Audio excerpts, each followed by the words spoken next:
오늘 할 이야기는 국민의힘 전당대회 평가입니다.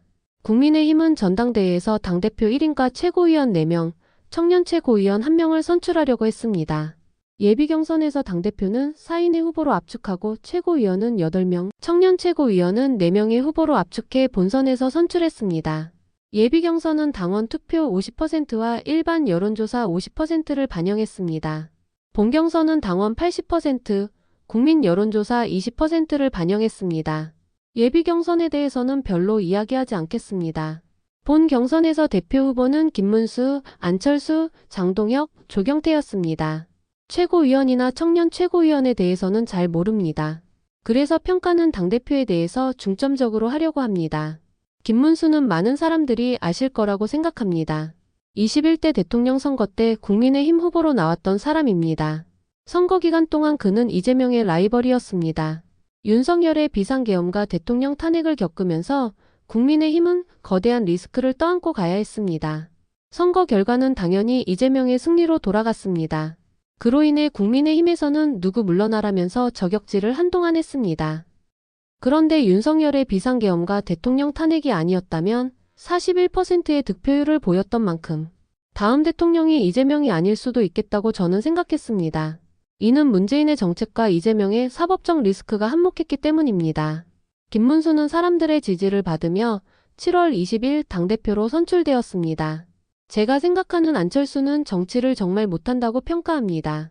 4선 국회의원이지만 당내 입지가 그렇게 크지 않습니다.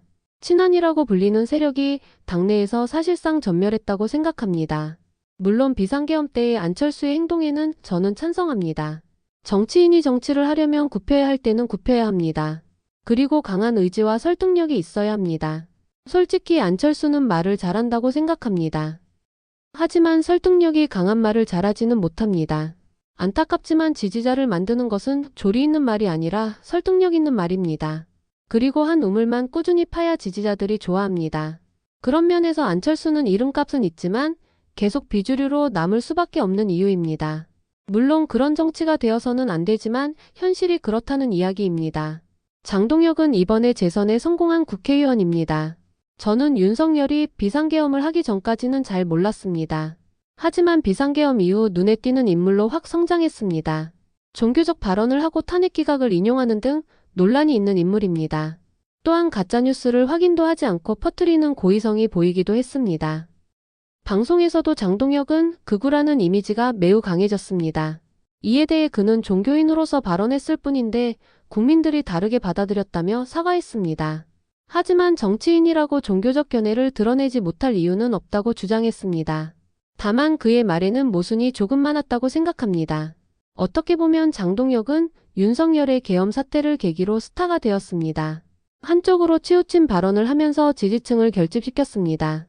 이것이 장동혁과 안철수의 차이라고 생각합니다.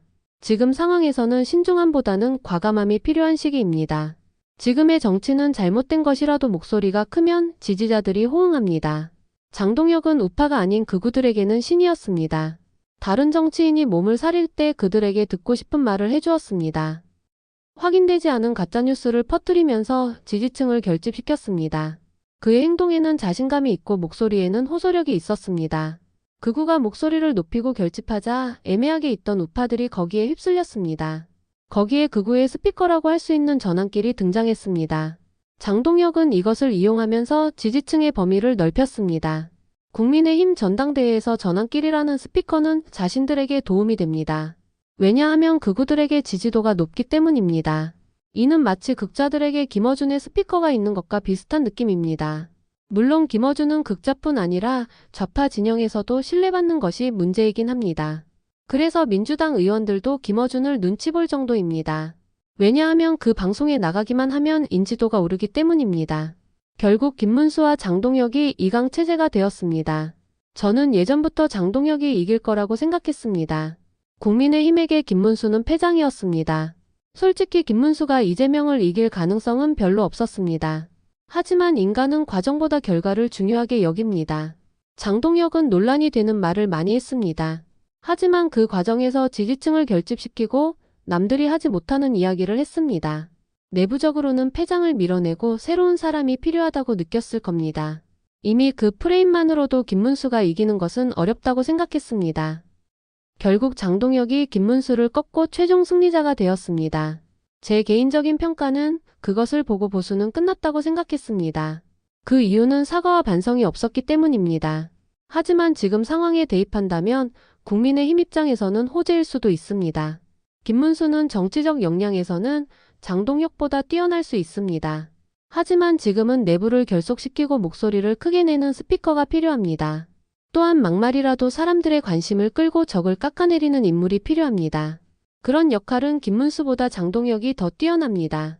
내년 선거까지 국민의힘이 해야 할 일은 수비가 아닌 공격입니다. 미친 개처럼 민주당과 조국 이재명을 물어뜯는 것입니다. 그만한 이슈들이 정말 많이 일어나고 있습니다. 제가 한미 정상회담의 결과로 지지율 40% 중반을 예상했지만 장동혁의 공격성과 과감함이 합쳐진다면 40% 초반까지도 떨어질 수 있을 것 같습니다. 보수의 입장에서는 망했다고 저는 평가합니다. 그 이유는 너무 극우 쪽으로 쏠릴 가능성이 높기 때문입니다. 민주당에도 극자가 많습니다. 김어준의 영상 댓글만 봐도 이재명의 행동을 전부 찬성하는 글밖에 없습니다. 다만 제가 걱정하는 것은 극자와 극우의 비율입니다. 처음에는 민주당 쪽에 극단적인 성향이 더 많았습니다. 최근에는 국민의힘 쪽에 그 비율이 더 높아졌다고 생각합니다. 그 이유는 윤석열의 행동으로 얕은 지지층이 떠나고 극우 지지층이 더 결집했기 때문입니다. 이것을 해결하지 못하는 이상 보수는 망했다고 이야기할 수 있습니다. 당을 떠나서 뭐든지 한쪽으로 치우치는 것은 좋지 않습니다. 국민의힘은 선거를 준비하면서 이런 문제에 대한 대책을 세워야 합니다. 하지만 지금 상황에서는 그것이 거의 불가능하다고 생각합니다. 이상 자유로운 이야기였습니다.